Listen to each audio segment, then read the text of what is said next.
This is Including You, the new series from Lead at Any Level. Including You features stories from chief diversity officers and other executives who are creating inclusive cultures in their organizations. Our goal is to show what's working in companies just like yours, to give you the tools you need to keep pushing for progress in your own workplace. We want to create belonging and opportunity for everyone, including you. And now here's your host, Amy C. Waninger.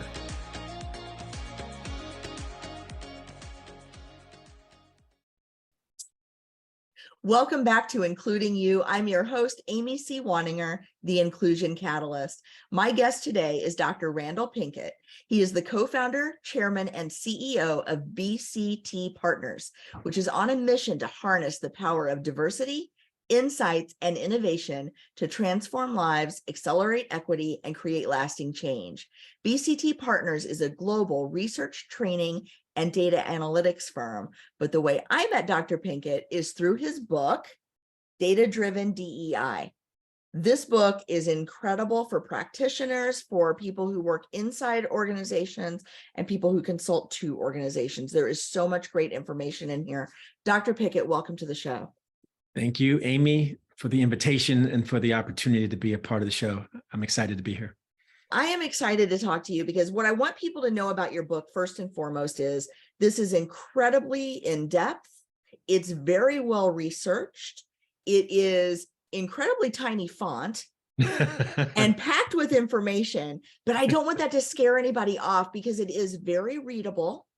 It is very insightful, and it's very inspirational in that when you read this, you can see yourself doing the work step by step, just as you've outlined it. And so I want to thank you for giving us something that's so rich and so accessible at the same time. Thank you, Amy. I appreciate that. And this was truly a labor of love. It took significantly longer than I had anticipated for some of the reasons that you cited.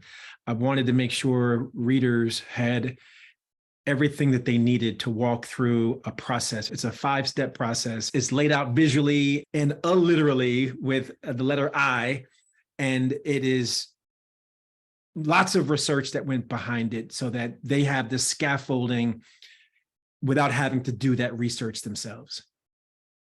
Yes, and you cite so many tools that people can rely on in doing this work. It's not use my product or use this thing.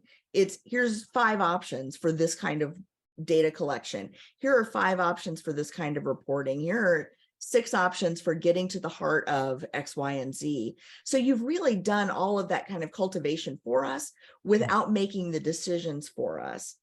But before we get into all of that, I want to talk about why did you decide that this book was necessary? Why write this book at this time? So the original vision was not this book.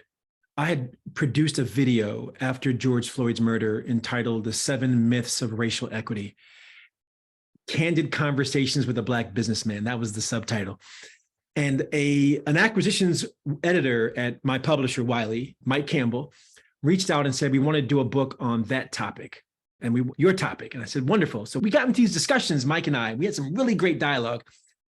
And as he's learning more about my background, he's, you got a PhD from MIT? I'm like, yeah, Mike. He's like, you got 4 degrees in computer science? I'm like, yeah, Mike. It's like your firm is doing DEI and machine learning and quantitative and qualitative research and AI and data analytics. I'm like, yeah, I got a second idea for you. I said, what, Mike? And he says to me, data-driven DEI. I said, I love it. So we pivoted completely out of the 7 myths of racial equity and leaned into data-driven DEI. And of course, we looked out into the marketplace. There was nothing out there on this topic. Lots of articles and discussions, but there is no authoritative resource that walks you through how to use data to drive every step of the DEI lifecycle. And that's what data-driven DEI was designed to be. The last gift Mike gave me was, this book should not be geared just for DEI leaders and champions and executives. It should be geared toward anyone, any person or organization who wants data to drive their DEI journey. This book is for them. I'm gonna hypothesize for just a moment that this book is very popular in three spaces in particular, and you tell me if I'm wrong: healthcare, technology, and financial services. You are so correct. And might I say, those are also the three industries where I, as a trainer facilitator, have the greatest difficulty facilitating sessions, because they're all data-driven industries. And if I'm not giving them the numbers, the quantitative, the qualitative, the evidence, they're like, please, don't even bother coming in the room. So yes, you are correct, Amy. The last one I would add is academia, because Ooh, they yes. too are evidence-based and scientifically, methodologically oriented. So I have difficulty with them as well. So the reason I say that is most of my clients are in those three industries. And the reason they like me is because I go in with the references to like Marvel and The Hobbit. And a lot of times when they bring me in, it's because I can give them data to work with. And so as I was reading, I can see so many of the people that I work with really loving this book for that reason, because it's the people that are drawn to those fields are usually very if then else kinds of people. They try not to be, everyone's driven by emotion, but they don't like to think that they are. Okay. And so this is a way for them to really embrace this without it feeling touchy-feely the way a lot of people think of DEI. So anyway, I'm sorry, I didn't mean to digress from this. I was just like, I have all these questions for you that are selfish in nature because I'm just so curious about it. But so let me ask you then this. Can you talk just a little bit about the framework, the 5 I's, and why each is so critical to this work? I'm happy to. So there's a step 0 before we get into the 5 steps. That step 0 is DEI incentives. And it is a foundational, introspective, self-reflective step that says, why does DEI matter to you in the first place? Is it intrinsic because of your upbringing, your religious values? Is it extrinsic because your performance evaluation has DEI in it? Regardless of whether it's extrinsic or intrinsic, you got to clarify why this matters, because it gives you direction to enter the 5-step cycle. Step 1, DEI inventory. Conduct an assessment.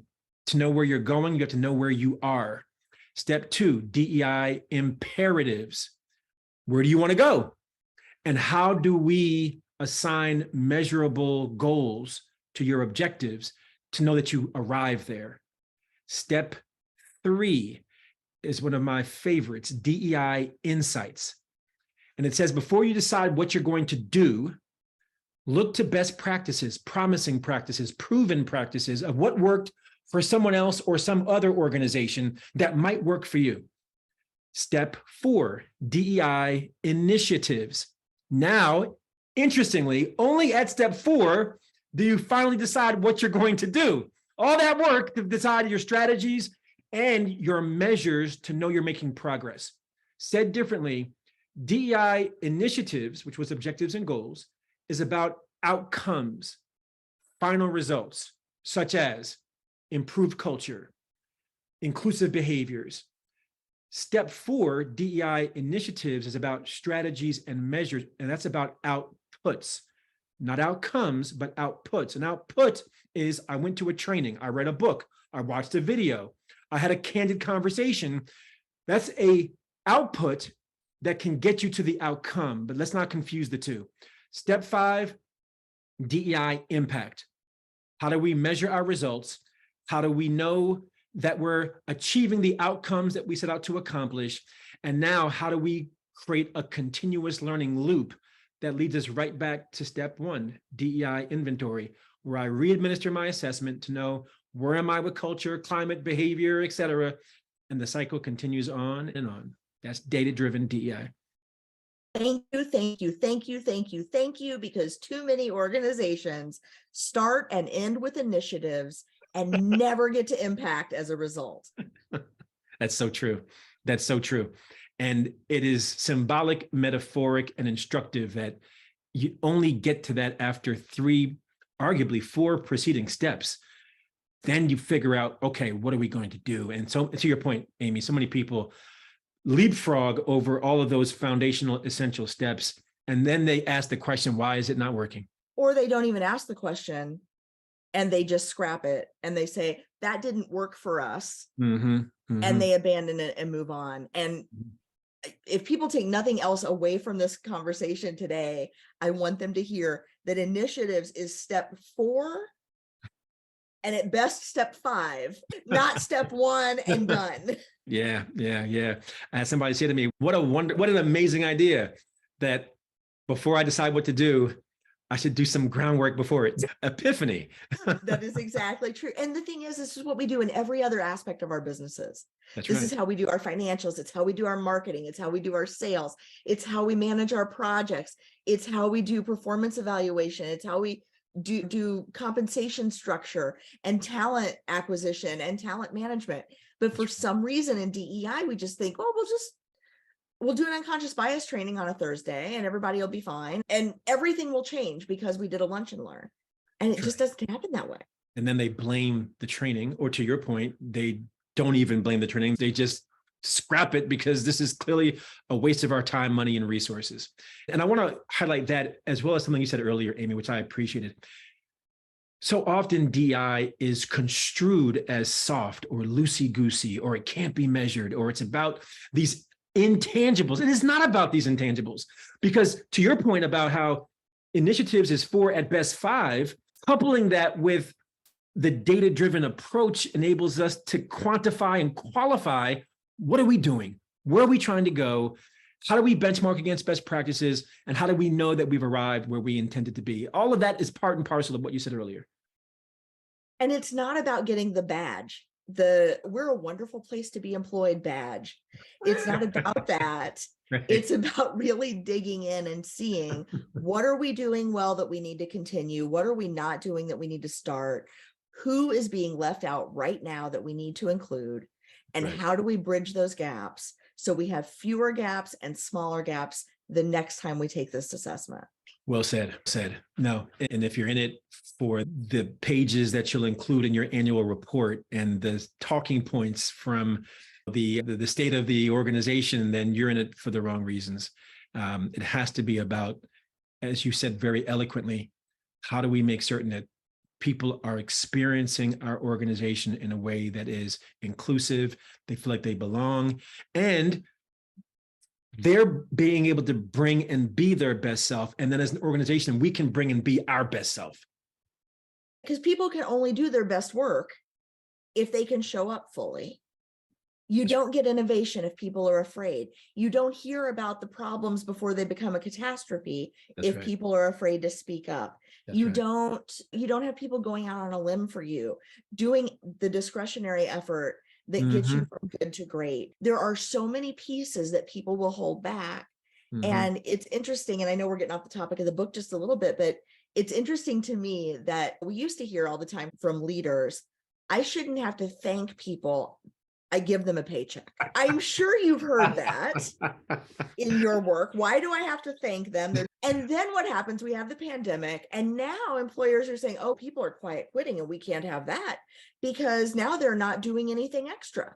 And how do you have it both ways, where you're not going to give them anything extra like appreciation, recognition, opportunity, because their paycheck is sufficient for the job that they're doing, but you want them to do more of the job than they're getting paid for? Have it both ways. Can't. One of my colleagues, David Hunt, often says, while leaders are often worried about those who quit and leave, they should be worried about those who quit and stay, who are disengaged, feeling disempowered, and therefore are creating disadvantages all throughout your culture. So you make a great point. If we are not attendant to these matters, that people want to feel honored, they want to feel like their voices matter, like their contributions make a difference, and you think this is about a transaction and a paycheck, they will transact themselves someplace else. And I will give you another it creates dysfunction in the organization when that happens. That's a good one. Because what happens is people, then they start jockeying for position. They start, there becomes a lot of infighting and finger pointing and blaming, and the work doesn't get done because there's so much drama and there's so much tension around it. But the beautiful thing about this is you don't have to wait to feel all of that, because with your book, you can measure right now what's happening. That's right. and then take all the steps to prevent it. So let's talk a little bit about what can be measured in, let's say, in the imperatives phase of this process. Because I think sometimes people think, okay, I can do a culture assessment. I can do the smile sheets at the end of the training. Did everybody like the training? Which is the wrong thing to measure with diversity and inclusion training. Let's be clear about that. But what are some of the kind of the measures and metrics that when you put them into the book, you thought, man, that's going to surprise some people? It's a good question. I think what surprised people is making clear, the difference between outcomes and outputs, which we discussed a moment ago, but also the difference between disparities and inequities. So a disparity is a difference. So if doctors make a certain amount of money and nurses make a certain amount of money, that's a disparity, but it's expected. A disparity is almost an expected difference. An inequity is if I have two nurses with the same years of experience, same location, same job, same level, same tenure, and one is making more, the other was making less. An inequity implies something is unfair, something's wrong. I need to dig deeper into that. And I think we often confuse disparities with inequities.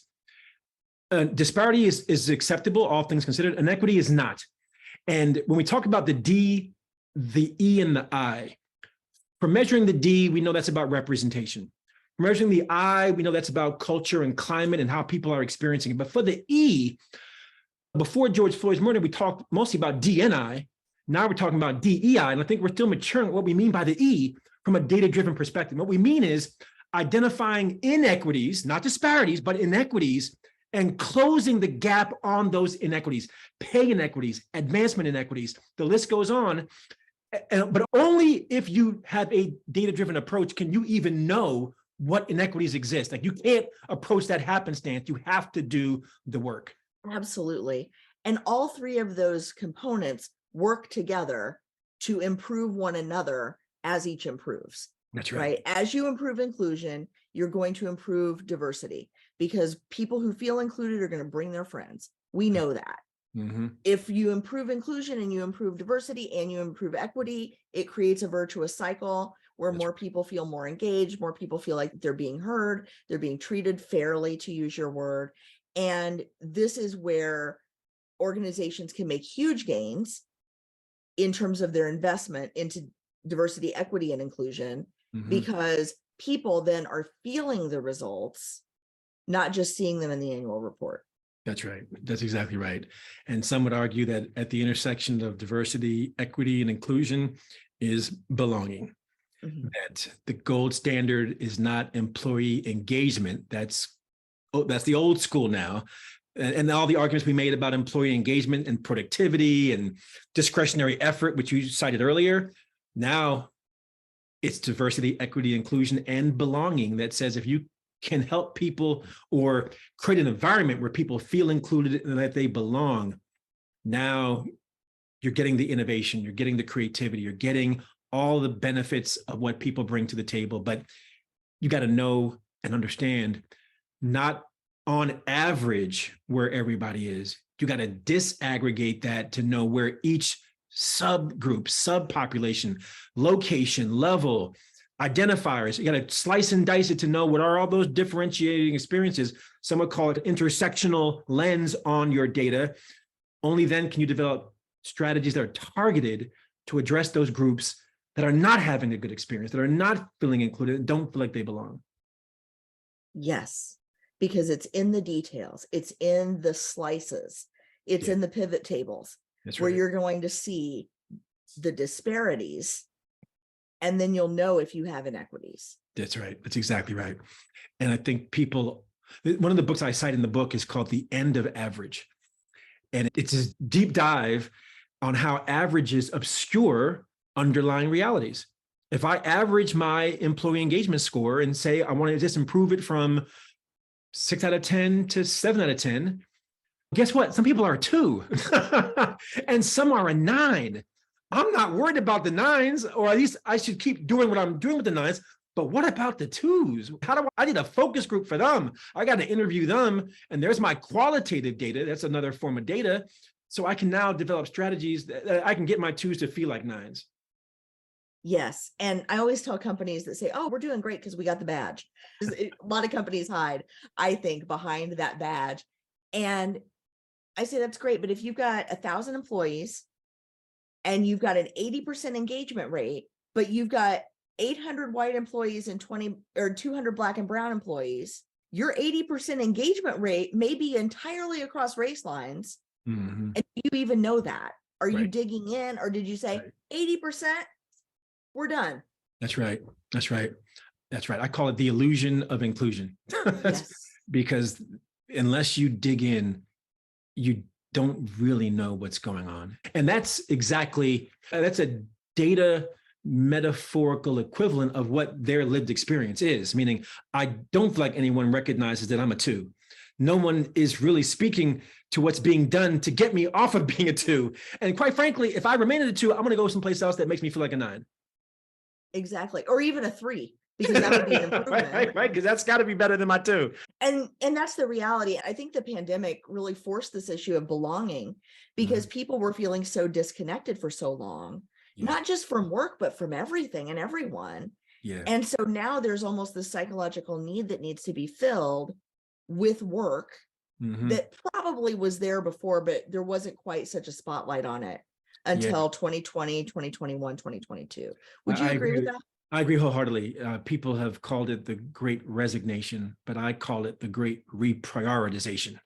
I think the pandemic brought to a crossroads what were and should be deeper, more fundamental questions that we wrestle with about meaning, about purpose, about purposefulness, and how the intersection of work life and home life, I don't want to say collided, although I'm sure for some parents it probably felt like it collided, but the lines became much more blurry. Like I'm getting to know your cat, your dog, your kids, and your UPS delivery guy, because they're all walking across my screen. And as a leader in an organization, the old school was, I don't really care about what's happening in your home life. I need to get the job done. But the new school post-pandemic world says, I have to understand what's happening in your home life, because your home life very invariably is probably your work life. And if I'm not attendant to those needs, those nuances, that reality, somebody else will be. Absolutely. And I think we're in a labor crisis right now because for various reasons. And the companies that are going to do well, I believe in the next 5 years, 10 years, the ones that are going to survive the right now are the ones that have invested and continue to invest in diversity, equity, and inclusion, and create that sense of belonging and create an employee experience that really gets this right. Because it is so easy now that some of the geographic limitations around the workforce have dropped away. Not all of them, but a lot of them. There's so much more information available to job seekers now than there used to be about what's really going on inside of a company. And the ones that are getting this right are going to win, plain and simple. Agreed. And I'll add even more on top of your great point. When we have these conversations, or when I have these conversations with other leaders, the order of operations is often that, well, the organization cares about these matters, so we want our employees to care. And I think that's backwards. I think the message is actually people should care. And if people care, the organizational piece will take care of itself. In other words, we've done a great job of making what we call the business case for diversity, equity, inclusion, whether that's the quantitative or the qualitative case, term it how you will. I think we've done a far less effective job of making the personal case for DEI. Like, why should you care? Forget about whether the organization cares. Why should you care? And that's why data-driven DEI was written with people first and organization second. And before I forget, I want your folks to go to datadrivendei.com, because there's free templates, tools, resources, and case studies. And listen to me closely. I have case studies of people and organizations who've used a data-driven approach. Tell me where you will find a case study of a person who's used data to drive more diverse relationships, more inclusive behaviors, and more equitable practices. Well, I'll tell you where, datadrivendei.com. I want to encourage everybody to go check this book out, buy it, put it on your desk, use it, talk about it. To me, it serves almost two purposes. One is it's an excellent step-by-step tutorial on how to get this work done, but it's also a great desk reference for that just in time when I need an answer about X. And it's organized in such a way that it's easy to find exactly what you're looking for. You can go right to that part. You can find the right tool that you need. You can go to datadrivendei.com and download the tool and download the case studies. And Dr. Pinkett, I want to thank you so much for coming on the show. I feel like I could talk to you for hours and maybe over a drink sometime, because this is clearly something that we're both incredibly passionate about. And I really hope that more organizations take to heart this measurable approach, because when you measure it, it happens. That's right. That's right. Thank you so much for being on the show. Thank you, Amy. A real honor, a real privilege and a pleasure. Thank you. If you've enjoyed this episode, follow Lead at Any Level on LinkedIn and YouTube. Then join us for Including You video simulcast every Thursday at noon Eastern. Including You can also be enjoyed each week as part of the Living Corporate audio podcast series, available on all major podcast platforms. Learn more at living-corporate.com. Including You is brought to you in part by Lead at Any Level, a boutique training and consulting firm improving employee engagement and retention for companies that promote from within. Lead at Any Level. Leaders can be anywhere and should be everywhere. Learn more at leadatanylevel.com. Lead at Any Level and its logo are registered trademarks of Lead at Any Level LLC. The views and opinions of guests on our show do not necessarily reflect the positions of Lead at Any Level, Living Corporate, or the sponsors of Including You.